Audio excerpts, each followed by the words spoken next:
All right, so in this video, I'm going to be talking about some really good post-running stretches. Given the current state of gyms, I've been noticing a lot of extra runners, myself included.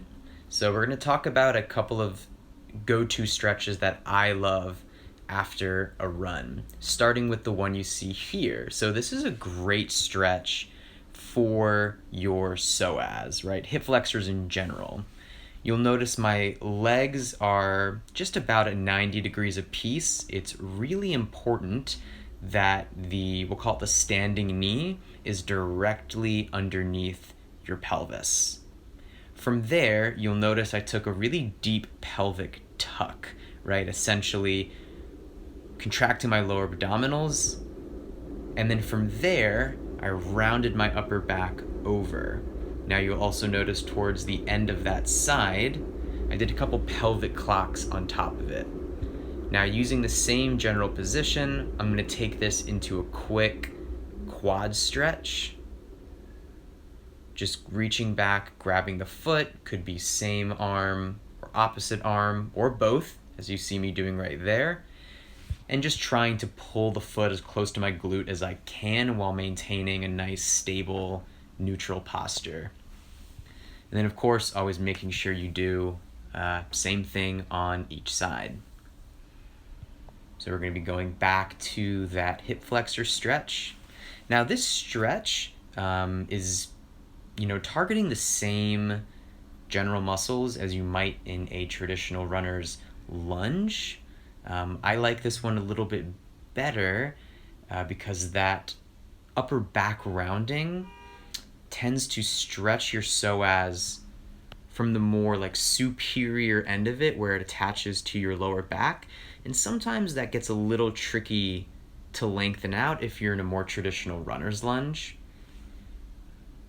Again, I'm adding a couple pelvic clocks to this. So I'm sort of going in and out of that tuck to release and then intensify the stretch. Going back into that pretty standard quad stretch on the second side. Now I always love to grab same arm as foot. Some people are more comfortable doing the opposite. Doesn't really matter too much, whatever feels more stable and gives you more leverage over your foot. So from here, we're going to come to standing so we can talk about hamstrings, a little bit of glute, and definitely some calf and soleus work. So I'm starting in kind of a wide parallel stance. Going to bend the front knee, and we're going to start with a pretty standard calf stretch.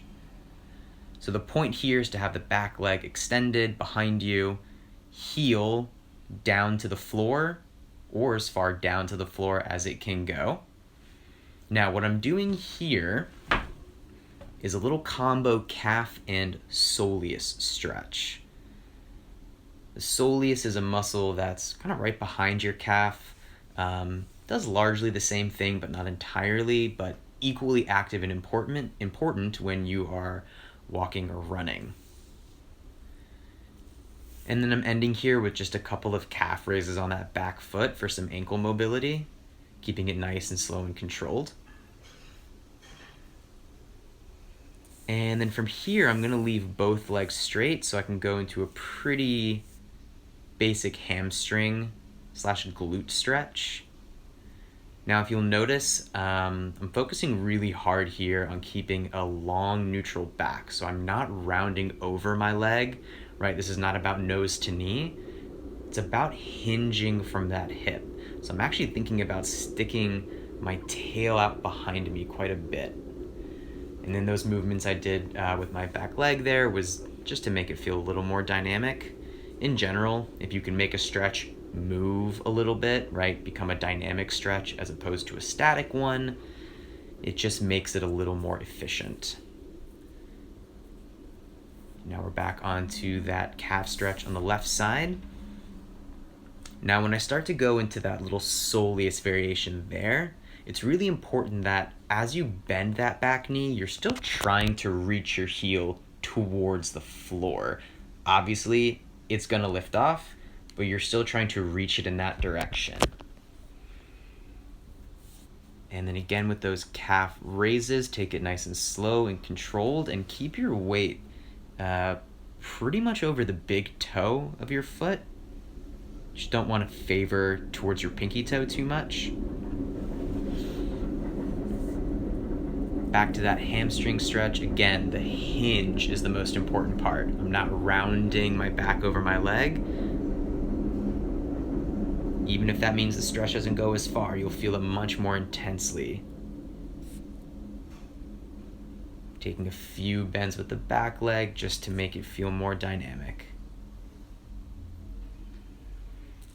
So the last thing I'm going to show is for the outside of the hip and the outside of the ankle at the same time.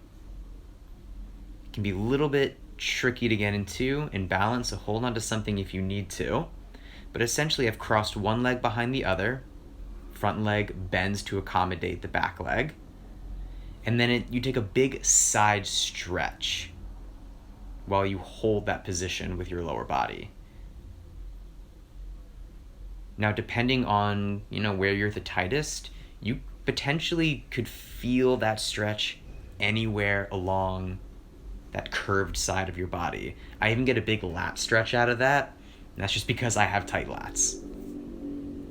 You'll also notice that the back foot, I am allowing myself to roll over on the outside of the foot, so I get a little extra stretch along the outside of my lower leg. That's completely optional. If that's uncomfortable for your ankle or it's just difficult to balance, you are totally allowed to keep your foot flat. And then just to wrap everything up, just a couple of ankle rolls, just maybe get into the nooks and crannies a little bit, get any final kinks out. Definitely don't have to treat this last part like rocket science. I clearly am not. Just giving it a few rolls to keep my ankle feeling good. And there it is.